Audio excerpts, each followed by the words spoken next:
1,00,000 మంది శివభక్తులతో కలిసి మహారుద్రాక్ష పూజలో పాల్గొనండి. వెంటనే కాల్ చేసి మీ పేరును నమోదు చేసుకోండి. నమస్తే రమగారు. నమస్తే జయ. రమగారు, ఏదన్నా ఒక స్టోరీ ఎట్లా అంటే ఒక 2, 3, 4 అట్లా ఎపిసోడ్స్ వచ్చేలాగా, మరీ ఎక్కువ కాకుండా చెప్తాం. తలతిక్కల రాజు కథ చెప్తాం. ఎప్పుడో చదివాను జయ నేను. అప్పటి నుంచి అనుకుంటున్నా కానీ ఏమో అట్లా వెళ్ళిపోయింది అనమాట. సరే ఇవాళ మళ్ళీ దాన్ని రివైజ్ చేసామన్నమాట. దాన్ని పూర్వం ఒక రాజ్యంలో ఓ రాజుగారు మంత్రి గారు ఉండేవాళ్ళు. వీళ్ళు ఇది సుమారైన ఒక పరగణ అనమాట. చాలా డిఫరెంట్గా ఆలోచించేవాళ్ళు. ఎవ్వరూ అట్లా ఆలోచించారు. రాజుగారిదే ఒక డిఫరెంట్ ఆలోచన, ఆయన మంత్రి గారు అంతకంటే విచిత్రమైన ఆలోచనలు ఉంటాయి. వాళ్ళిద్దరు ఒకళ్ళనొకళ్ళు బాగా సపోర్ట్ చేసుకుంటారు. రాజో పక్కకి మంత్రో పక్కకి లాగితే గోలగా ఉంటుంది. ఇద్దరు కలిసి ఒక పక్కకే లాగారనుకో మొత్తం రాజ్యం అంతా ఆ పక్కకి పోతుంది. వీళ్ళకి ఏంటంటే కొత్తగా చేయాలి. సరే కొత్తగా చేసే వ్యవహారంలో ఓ రోజు ఎప్పుడో వ్యాహ్యాలికి పోయారు. చీకటి పడుతోంది. వీళ్ళకి ఇంకా తిరుగుదామని ఉంది. మెల్లిగా ప్రజలు ఎవరి దారిని వాళ్ళు సర్దుకుంటున్నారు. కొంచెం 7 అయ్యేసరికల్లా అందరూ అన్ని రోడ్లు మెల్లిమెల్లిగా చీకటిమయంగా అయిపోయి పడకలు, కొంతమంది రోడ్ల మీద ముష్టి వాళ్ళు అడుక్కునే వాళ్ళు ఉంటారు. ధర్మసత్రాలు ఏవో శాలలు కట్టించారు. ఆ శాలల కిందకి చేరిపోతున్నారు. షాపుల్లో జనం తగ్గిపోయారు. చల్లని గాలి, ప్రశాంతంగా వాతావరణం. రాజు అన్నాడు, ఎంత హాయిగా ఉంది, బయటే తిరుగుదామనిపిస్తుంది. ఇలా పడుకుంటున్నారేమిటి వీళ్ళంతాను, మనకేమో తిరుగుదామనిపిస్తుంది. నీకు అందరూ ఎవరి దారిని వాళ్ళు తలుపులు వేసుకుని లోపల కూర్చుని అందరు వెళ్ళిపోతే ఈ చీకట్లో ఇలా ఏం తిరుగుతాం? అందరూ జనం ఉంటే సందట్లో ఎంజాయ్ చేయటం వేరు. అవును, నిశ్శబ్ద నీరవంగా ఉంటే ఏం తిరుగుతాము అని మంత్రి గారిని అన్నాడు. ఏమంటే మీకేమనిపిస్తుంది అన్నాడు. నాకు కూడా అలాగే అనిపిస్తుందండి. ఈ వాతావరణానికి ఏమో హాయిగా చాలా బాగుంది, వెన్నెల పుచ్చపువ్వులాగా ఉంది, మరి చల్లగా ఉంది, హాయిగా ఉంది. రాజు చెప్పినవి ఈయన చెప్తున్నాడు, ఆహ్లాదంగా ఉంది. వీళ్ళంతా ఎందుకు పడుకుంటున్నారో ఎంజాయ్ చేయకుండా. రాజుకి మంత్రికి ఏమైనా శారీరక శ్రమ ఉంటుందా? ఏమీ ఉండదు. వాళ్ళకి అన్నీ ఎవరైనా అమర్చి పెడతారు, అంతా బ్రెయిన్ వర్కే. అవును. సాయంకాలం అయ్యేసరికల్లా వాళ్ళు రిలాక్స్డ్గా తిరుగుదామనుకుంటారు. ప్రజలు, పాఠక జనము, వ్యాపారస్తులు పగలల్లా పనులు చేస్తారు. చీకటి పడేసరికి గూట్లో దీపం నోట్లో ముద్ద, అంతే కదా. మామూలు వాళ్ళు పడుకుంటారు. ఏదో అత్యవసరాలు ఉన్న వాళ్ళు కొట్లలోకి వెళ్ళి ఆ పని ఈ పని చేస్తారు. ఇప్పుడు మనం ఎట్లయింది, రాత్రి 12 దాకా పిశాచాల్లాగా తిరుగుతూనే ఉంటాం. అవునండి. 12 గంటలకు అజయ, రాత్రి 3 గంటలకి మేము బెంగళూరు బయలుదేరితే 3ంటికి కొన్ని డజన్ల టిఫిన్ సెంటర్లు బిజీగా ఉన్నాయి. అవును, కరెక్ట్ చెప్పారండి. 3ంటికి. అది మనం పట్టపగలున్నామా మిడ్నైట్లో ఉన్నామా అర్థం కాని పరిస్థితి. ఆ టైంలో తింటున్నాం. మన పరిస్థితులు అవి. ఇప్పుడు పాపం వాళ్ళు ఉద్యోగాలు, వాళ్ళ తాలూకు టైమింగ్స్, నైట్ షిఫ్ట్లు ఇక చేసేదేం లేదు. అయితే ఈ రాజు మంత్రి ఏమనుకున్నారంటే, ఇది బాగోలేదు, మనం ఓ పని చేద్దాం, ఈ జనాల్ని అడుగుదామని ఒకళ్ళ దగ్గరికి వెళ్ళారు. ఏరా అబ్బాయి, చల్లగా ఉంది, హాయిగా ఉంది, ఎందుకు పడుకుంటున్నావు అని. వాడు అన్నాడు, బాబు పొద్దు నుంచి పని చేశానండి, ఇప్పుడు నిద్ర వస్తుంది, పడుకుంటాను. ఒక 5-6 ఇంటర్వ్యూ చేశాక వీళ్ళకి అర్థమైంది, ఓహో ఈ రాత్రిని పగటిగా మార్చేయాలి మనం. అంతే, వీళ్ళు పొద్దునంతా పని చేస్తారు, ఇప్పుడు పడుకుంటున్నారు. ఇలా కాదు, రాత్రిని పగలుగా, పగలుని రాత్రిగా చేద్దామని మర్నాడు దండోరా వేశారు. పగలు నిద్రపోండి, రాత్రి పని చెయ్యండి. చాలా ట్రై చేసి మొత్తానికి కొద్ది వారాలు, నెలల్లో జనమంతా మారిపోయారు. పొద్దునంతా నిద్రపోయి సాయంకాలం 4:30, 5:30 అలా అయ్యేసరికల్లా నిద్రలు లేచి ఇక అక్కడి నుంచి లాంతర్లు పెట్టుకునే పొలాలు దున్నుకునేవాళ్ళు, అవేవో పెట్టుకునే ఈ పనులు చేసుకునేవాళ్ళు. షాపులన్నీ తెరిచి ఉండేవి. రాత్రిపూటంతా కళకళలాడేది. తెల్లవారుజామున 5 గంటలకి అట్లా పడుకోవటం మొదలుపెట్టేవాళ్ళు. పగలల్లా పడుకునేవాళ్ళు. స్టోరీ పేరుకు తగ్గ రాజారాం గారు, తలతిక్కల రాజు. అది. అక్కడి నుంచి ఆ రోజు బజార్ వెళ్ళినప్పుడు వీళ్ళకేం తెలిసింది, వంకాయ కోరేటు, బీరకాయ కోరేటు. అక్కడి నుంచి గోధుమ పిండికి ఒక రేటు, బియ్యానికి ఒక రేటు, బెల్లానికి ఒక రేటు, పంచదారకు ఒక రేటు. ఇలా రేట్లు కుదరవు, అన్నిటికీ ఒకటే రేటు. నువ్వు సేరు బియ్యం తీసుకో, ఒక దుడ్డు, ₹1. సేరు పాలు తీసుకో, ఒక దుడ్డే. సేరు పంచదార తీసుకో, ఒకటే దుడ్డు. అన్నిటికీ రూపాయలే. దానికి 2, దీనికి 6, దీనికి 16. ఇదేం లెక్క, పిచ్చి లెక్కలు అవన్నీ, పిచ్చ లెక్కలన్నీ మాకు కుదరవు. మొత్తం ఆ బజార్ అంతా ఒకటే రేటు. వ్యాపారస్తులు ఏం సంపాదించుకుని ఏడుస్తారు.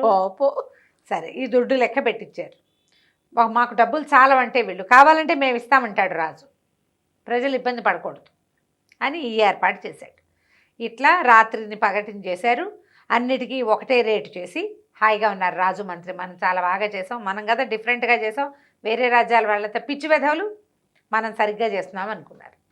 ఇంతలో ఒక గురువు ఒక శిష్యుడు ఈ ప్రాంతాల ఆ వైపు నుంచి వెళ్తూ ఈ రాజ్యంలోకి వచ్చారు. వాళ్ళు వచ్చింది ఎన్నింటికి? 12:30, 1 గంట. ఎక్కడైనా భోజనం దొరుకుతుందని భావించారు. మధ్యాహ్నం 12:30 అయితే ఇంకో గంటలో 1:30కి మనకి ఇంచుమించు ఆకలేసేస్తుంది. వీళ్ళు రోడ్ల మీద పెట్ట పురుగు లేదు, కనీసం ఒక ఎలిక కుక్క కూడా తిరగటల్లా. ఎండ మలమల మాడిపోతుంది. అన్ని తలుపులు వేసేసి ఉన్నాయి, కొట్లన్నీ కట్టేసి ఉన్నాయి, ఎవ్వరు లేరు, ధర్మశాలలు మూసేసి ఉన్నాయి. ఏమిటి అందరూ లిచ్చకపోయారా? జనం ఎవరు లేకపోతే అలాగే కదా అనిపిస్తుంది. ఏమిటి అని చూస్తే అట్లా నడిచి నడిచి నడిచి వాళ్ళకి ఎక్కడా ఏమీ దొరకల. అయితే ఒక దేవాలయపు ప్రాంగణంలో ఒక పక్కన మరి కాస్త జామ పళ్ళు అవి ఉన్న చెట్లు కనపడితే సరే ఈ పూటకు పలహారం చేద్దామని జామకాయలు కోసు తిన్నారు. మంచి ఎండలో నడవడంతో పక్కన నుయ్యి ఉంటే నీళ్ళు కాస్త నీళ్ళు తోడుకుని మొహం కాళ్ళు చేతులు కడుక్కుని దేవాలయం గట్ల మీద పడుకున్నారు. చీకటి పడుతుండగా రణగొండ ధ్వని మొదలైంది. మామూలుగా 1 గంట 2 గంటలు పడుకొని లేస్తాం కదా, లేచి చూస్తే ఇంకేముంది, పట్టపగలల్లే అన్ని దీపాలు, రకరకాలవి రాజప్రాసాదపు దీపాలన్నీ వెలిగిపోయినాయి, రోడ్ల మీద రథ దీపాలన్నీ వెలిగిపోయినాయి, కొట్ల నిండా దీపాలు, జనాలంతా ఎవరి దారిన వాళ్ళు సామాన్లు పుచ్చుకుని కర్రలు కఠార్లు పుచ్చుకుని పోయేవాళ్ళు పోతున్నారు. గుర్రాలను పట్టుకెళ్ళేవాడు, గేదెలు దోలుకెళ్ళేవాడు, అందరూ గొర్రెలు దోలుకెళ్ళేవాళ్ళు కూడా తిరుగుతారు. రాత్రిపూట తిరుగుతారేంటి విడుదల వీళ్ళకి ఏమిటి దీని వీళ్ళకి అసలు అర్థమే కాల. సరే మరి పొద్దున ఆహారం లేదు కదా, కొట్లన్నీ తెరిచారని ఏదైనా కనీసం వంట చేసుకు తినేసి ఏ ధర్మశాలలోని షాపులోకి వెళ్తే గోధుమ పిండి సేరు 1 దుడ్డు. అరే ఇంత చీపా అనుకున్నా. నెయ్యి సేరు 1 దుడ్డే. ఒక 6-8 రూపాయలు ఇచ్చేసరికల్లా వీళ్ళకి 10 రోజులకి సరిపడా ఆహారం వచ్చేసింది. సరుకులన్నీ వచ్చేసాయి కదా, ఎంత ఆశ్చర్యపోయారు. చక్కగా తెచ్చుకుని ధర్మశాలలో పెట్టుకుని చపాతీలు చేసుకున్నారు, రొట్టెలు చేసుకుని పాయసం ఏదో చేసుకుని కాస్త స్వీటు హల్వా చేసుకుంటారు కదా, సరే ఏదో కూర వండుకున్నారు, తిన్నారు. తినే కుర్రాడు అన్నాడు, గురుగారు ఎంత బాగుందండి, మనం 50 రూపాయలు 100 రూపాయలు పెడితే కానీ మనకు ఆహారం దొరకదు, పట్టుమని 10 రూపాయలు ఖర్చు పెట్టకుండా 10 రోజులకు సరిపడా ఆహారం దొరికేసింది, ఈ ఊళ్ళో ఉండిపోదామండి అన్నాడు. అంటే గురుగారు అన్నారు, ఒరే నాయన పొరపాటును కూడా ఇక్కడ ఉండకూడదురా, ఇది పిచ్చివాళ్ళ రాజ్యం, ఈ ఏర్పాట్లు ఎందుకైనా ఏమిటి అని అన్ని కొట్లల్లో ధర్మశాలల్లో కనుక్కున్నాడు. రాజుగారి తెలివితేటలకి ప్రతిఫలమే ఇదే అని అర్థమైంది ఆయనకి. తలేదు వీళ్ళు పిచ్చివాళ్ళు రా, వీళ్ళు ఇక్కడ ఉండకూడదు, ప్రాణాలకు ప్రమాదం వస్తుంది, ఇక్కడ లేనిపోని సమస్యలు వస్తాయి, ఈ ఊళ్ళో ఉన్నవాళ్ళు వాళ్ళ కర్మ వాళ్ళు అనుభవిస్తారు, మనం ఏం చేస్తాం, మనం బయట నుంచి వచ్చాం, ఇంకో చోట పోవచ్చు మనం. అంటే కుర్రాడు మాత్రం ఒప్పుకోలేదు, ఉండాల్సిందే హాయిగా. ఇప్పుడు చూడండి, 10 రూపాయలు ఖర్చు పెట్టలేదు, 10-15 రోజుల పాటు తిండి వచ్చేసింది, తర్వాత ఇంకో 10 పెడితే ఇంకో 15 రోజులు తిండి వస్తుంది, కూర్చుని ప్రశాంతంగా తపస్సు జపం చేసుకోవచ్చు, గుళ్ళోకి వెళ్ళచ్చు, పక్కన చెరువు ఉంది, నది ఉంది, అది ఉంది, ఇది ఉంది అని ఓ పాడేశాడు. గురుగారు అన్నారు, సరే నీ ఇష్టం, ఏదైనా సమస్య వస్తే తలుచుకో వస్తా, నేను మాత్రం ఇక్కడ ఉండను అని ఆయన దారిని ఆయన వెళ్ళిపోయాడు. ఈ మన శిష్యుడు చక్కగా నెయ్యి వస్తోంది, బెల్లం వస్తుంది, అవి వస్తున్నాయి, ఇవి వస్తున్నాయి, రూపాయికే వచ్చేస్తున్నాయని రోజు హల్వాలు అవి చేసుకుని తినేవాడు. రోజు శుభ్రంగా తిని నున్నగా మినపకూడు వల్లే తయారయ్యాడు. అంతకుముందు బోల్డ్ డబ్బు, అంతంత డబ్బులు వీళ్ళ దగ్గర ఏముంటాయి, ఖర్చు అంత పెట్టలేరు, ఏదో ఆ పొట్టకు సరిపడా తినేవాళ్ళు. మనకి తక్కువకి వస్తుంటే మనం ఏం చేస్తాం, ఫ్రీగా వస్తే తక్కువకి వస్తే ఫోన్ వేసుకుంటాం, ఫోన్ వేసుకుని తినేసి హాయమని ఉండేవాడు. ఇది నడుస్తుంది. గురుగారు వెళ్ళిపోయారు, వీళ్ళు ఇక్కడే ఉండిపోయి, ఇతను ఇక్కడే ఉండిపోయాడు. పక్కన ఏదో దేవాలయం ఉంది, ఆ దేవాలయానికి పోయి వస్తూ చేస్తుండేవాడు. ఇంతలో ఏమైందట, ఒకసారి ఒక దొంగ ఒకడు వరహాల శెట్టిగారు అనే ఒక శెట్టిగారి ఇంట్లోకి కన్నం వేశాడు. శెట్టిగారు చాలా సంపన్నుడు, బాగా సంపాదించాడు. వాళ్ళ ఇంట్లో ఎక్కడ పడితే ఎక్కడ వజ్రాలు రత్నాలు రాసులు పోస్తుంటాయని చెప్పుకునేవాళ్ళు పనివాళ్ళు. మరి గోడ దూకి గోడకు పెట్టి ఇంట్లోకి వెళ్తే సులువు కదా, 2 గుప్పెలు తెచ్చుకున్నా సరిపోతుంది. అయితే ఈ గోడకి కంత కొట్టే క్రమంలో దూరుతుంటే గోడ బలహీనంగా ఉంటే ఆ గోడ కుప్ప కూలిపోయి వాడి మీద పడిపోయింది. ఆ కంతలో ఉన్నవాడు సగంలోనే ఉన్నాడు, ఇరుక్కుపోయాడు, పడి చచ్చిపోయాడు. చచ్చిపోయేసరికి వాడి కొడుకు, దొంగ కొడుకు రాజుగారి దగ్గరికి ఫిర్యాదు తెచ్చాడు. మా నాన్న తన కులవృత్తి చేసుకుంటున్నాడు. ఓహో, మా నాన్న కులవృత్తి చేస్తుంటే దుర్మార్గుడైన వరహాల శెట్టి గారి గోడ కూలి మరణించాడు, నాకు కాంపన్సేషన్ ఇప్పించండి అని. తప్పులేదు, బాగుంది కదా, రాజుకు తగినటువంటి ప్రజలు. అయితే అక్కడి నుంచి అయ్యో అలా చచ్చిపోయాడా, గోడ కూలి ఎలా చచ్చిపోయాడు అంటే తెలియదండి, గోడ బలహీనంగా కట్టారు, సిమెంటు ఇసుక పాళ్ళు అవి సరిగ్గా కలపల, కిందకంత పెడితే పై గోడ కూలటం ఏమిటి. మా నాన్న ఏమైనా వాళ్ళ ఇంట్లో వాళ్ళని ఏం చేయాలన్న వాళ్ళ గోడ కూలగొట్టే ఉద్దేశం మా నాన్నకు లేదు, కేవలం దొంగతనానికి వెళ్ళాడు, అది ఆయన కుల వృత్తి, ఎవడి వృత్తి వాడు చేసుకోవద్దు. బాగుంది. మహాప్రభువుల రాజ్యంలో ఈ వృత్తి చేస్తుండగానే ఇలా అయింది అనేసరికి పట్టండి వరహాల శెట్టి అని వరహాల శెట్టిని పిలిపించారు. ఏమయ్యా నువ్వు సమాధానం ఏం చెప్తావు, నీ వల్ల ఒక బక్క దొంగ మరణించాడు, పట్టు వీడికి వెయ్యండి రా కొరత అన్నారు. అమ్మ బాబో ఈయన కేక పెట్టాడు వరహాల శెట్టి, లేకపోతే దీన్ని ఏమంటారు మన మెడ తెగేస్తారు, దాన్ని ఏదో అంటారు వజ్రశిల, దాని మీద పెట్టి కొడతారు తల, తలార్లు వీడిని తీసుకెళ్ళి తల నరికేయమన్నారు. నరికేయమనేసరికల్లా తలార్లంతా అన్నారు, బాబు మన దగ్గర వజ్రశిలలు లేవండి, ఈ మధ్యకాలంలో మనం మెడ నరకలేదు, ప్రాణానికి ప్రాణం అంటాడు రాజు, బక్కవాడు చచ్చిపోయాడు కాబట్టి బండవాడిని చంపేయాలి, అయ్యో ఎవరి వల్ల కూలిపోయిందో వాడిని చంపేయాలి, చంపేయాలంటే ఈజీ మెథడ్ ఏమిటి, తలగొట్టేయటమే, ఆ తలగొట్టాలంటే కత్తి వజ్రశిల ఉండాలి, వజ్రశిల కట్టండోయ్ అన్నాడు. వరహాల శెట్టి అన్నాడు, బాబు నన్ను క్షమించండి, ఆ గోడ నేను కట్టింది కాదు, మేస్త్రి ఎవడో కట్టాడు, పైగా ఇప్పుడు కాదు మా నాన్న కాలంలో కట్టింది, ఎప్పటిదో ఆ గోడ, నేను గోడ కట్టి ఆ గోడ బలహీనంగా ఉండి కూలిపోతే నా మీదకి చెప్పాలి, గోడ కట్టింది అసలు నేను కానే కాదండి అన్నాడు.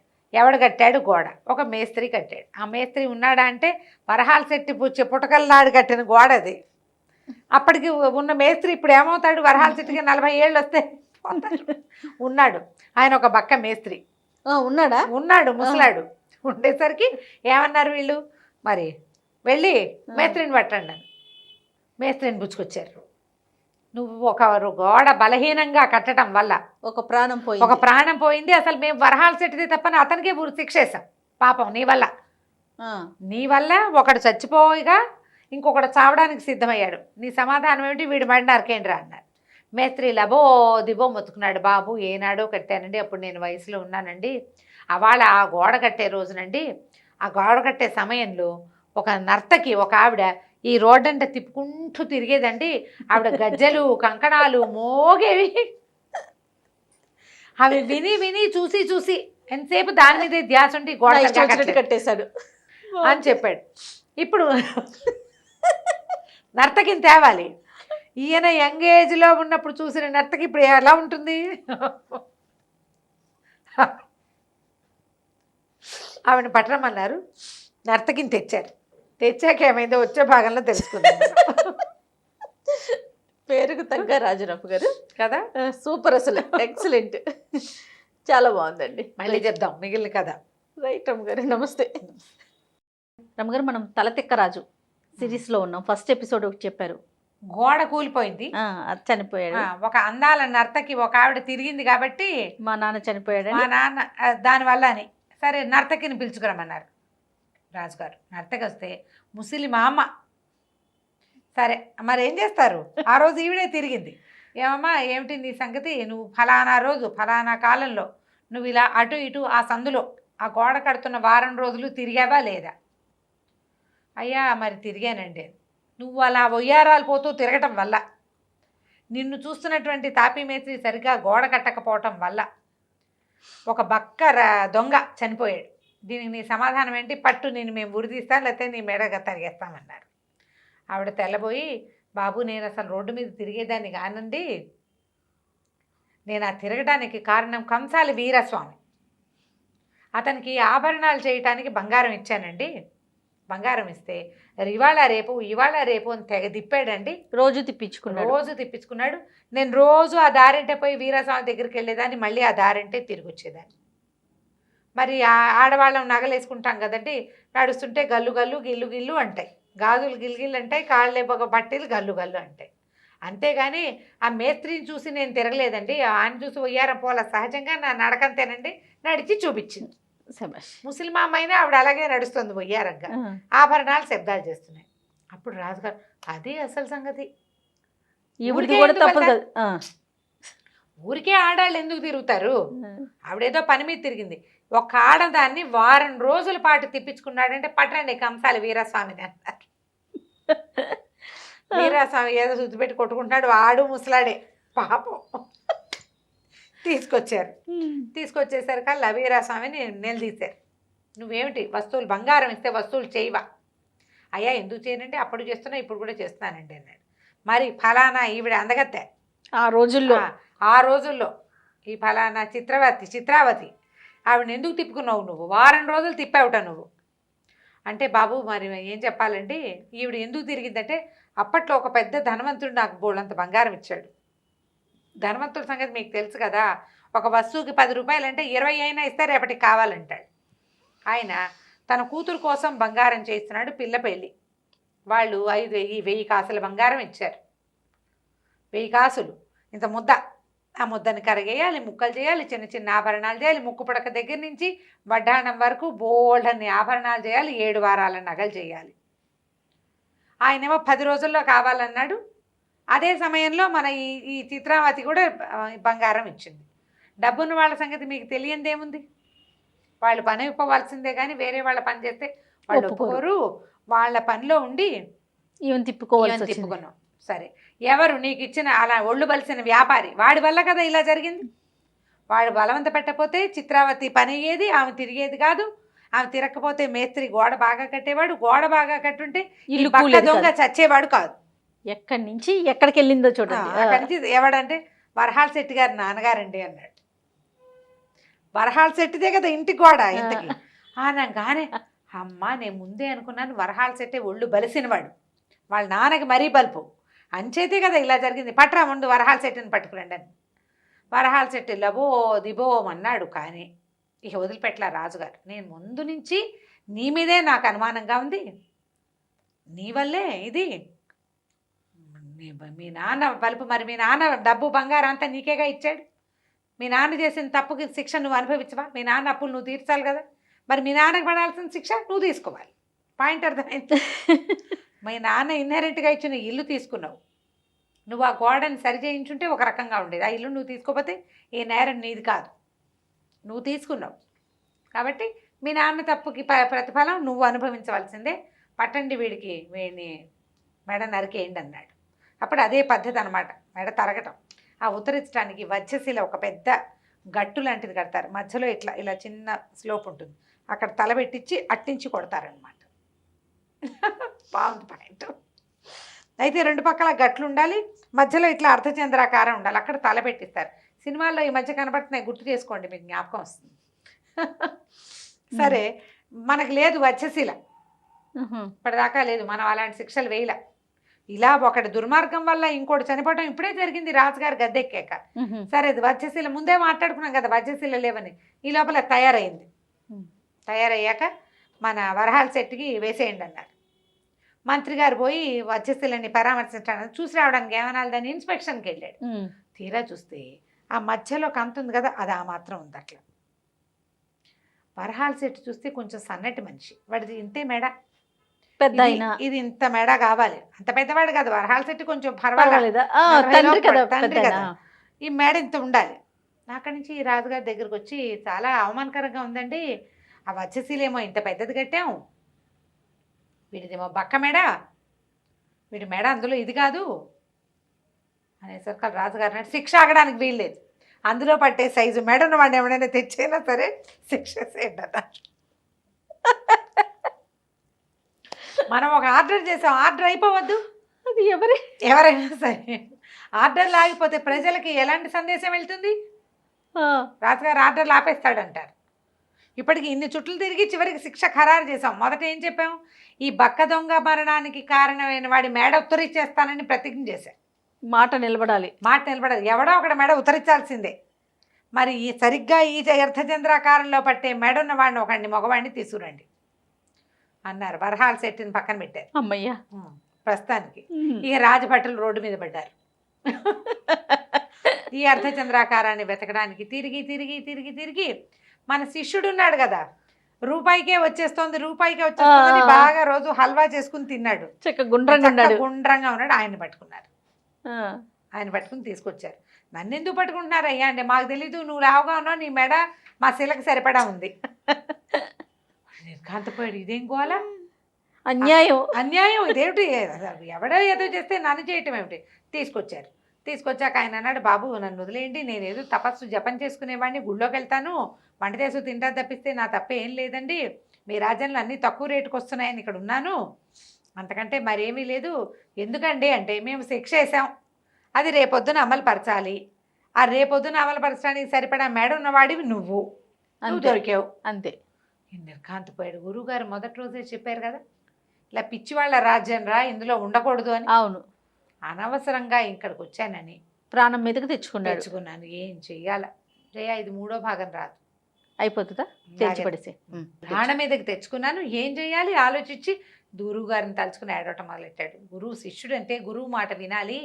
మీరు ఆ ఊరు ఈ ఊరు తిరగటానికి వెళ్ళిపోతే మీ వెనకాల పడకుండా ఈ వెధవ స్వీట్ల మీద మోజుతోటి తక్కువ రేటుకు వస్తున్నాయని భ్రమపడి ఇక్కడ ఉండిపోయానంటే ఆ గురువు గారికి వీడి వేదన వినపడి అయినా కూడా తలుచుకోమన్నారు కదా గురువు గారు. ఆయన డెంగుమని ఇక్కడ ప్రత్యక్షమయ్యాడు. ప్రత్యక్షమయ్యి అక్కడి నుంచి శిష్యుడికి ఏరా నేను ముందే చెప్పానంటే పిచ్చి వేదాల రాజ్యాల్లో ఉండకూడదు, వీడికి ఎప్పుడు ఏది తిరిగి దేన్ని ఏం చేస్తాడో తెలియదు, ఏ రకపు జనాలు దొరికిపోతారో తెలియదు, ఇది ఊరు మంగళం మీద పడ్డట్టు ఎట్లా అయింది అనేసరికి సరే ఆయన గురువు వచ్చి శిష్యుడికి ఒక రహస్యం చెప్పాడు. చెవిలో చెప్పాక మత్స్యశిల దాకా వెళ్ళిన తర్వాత ఈయన అన్నాడు, గురువుగారు వచ్చి ఆపండి, ఈ శిక్ష వేయడానికి వీల్లేదు, వీడు నా శిష్యుడు, గురువుని ముందు నేను వెళ్ళాలి, ముందు నన్ను పంపించండి, కావాలంటే తర్వాత శిష్యుడిని కూడా పంపిద్దరు. కానీ వీళ్ళు నిర్ఘాంతపోయారు. వాళ్ళు ఒక మత్స్యశిల చేసుకుంటే ఒకటి కోసం వెతిది, ఇప్పుడు గురువుగారు కూడా తయారయ్యాడు, నాకు శిక్ష ఏంటంటాడు, నా మెడ కూడా సరిపోతుంది అటు ఇటుగా వెయ్యండి అన్నాడు. అనేసరికల్లా వీళ్ళకి ఆశ్చర్యంగా ఉంది. రాజు అన్నాడు, అలా కాదండి, మేమేమో ఒక విషయం మీద పెట్టుకున్నాము ఈ శిక్షని, ఆ శిక్ష పడిన వాడు పక్కన పెట్టాం, మెడ సరిపోలేదని మీ శిష్యుడిని తెచ్చాం, మీరు ఏ పాయింట్ మీద ఇక్కడికి శిక్షకి అనుభవించడానికి వచ్చారో మాకు అర్థం కావటం లేదు అంటే మీకు అవన్నీ నేను చెప్పలేనండి అంటే అక్కడి నుంచి గురువుగారి శిష్యుడు గబగబా వచ్చాడు. గురుగారు మనం ముందే అనుకున్నాం కదా, ముందు నేను వెళ్తా తర్వాత మీరు రండి అంటే, కాదు నేనే గురువుని కాబట్టి నేను ముందు వెళ్తా నువ్వు తర్వాత రా అన్నాడు. వీళ్ళు పోటాడుకుంటున్నారు గురువు శిష్యుడు, నేను ముందంటే నేను ముందు. రాజు మంత్రి నిర్ఘాంతపోయారు, చేష్టల దగ్గర నుంచున్నారు, వాళ్ళకి అర్థం కాలే ఏం పాయింట్ మీద వీళ్ళు కొట్టుకుంటున్నారు అని.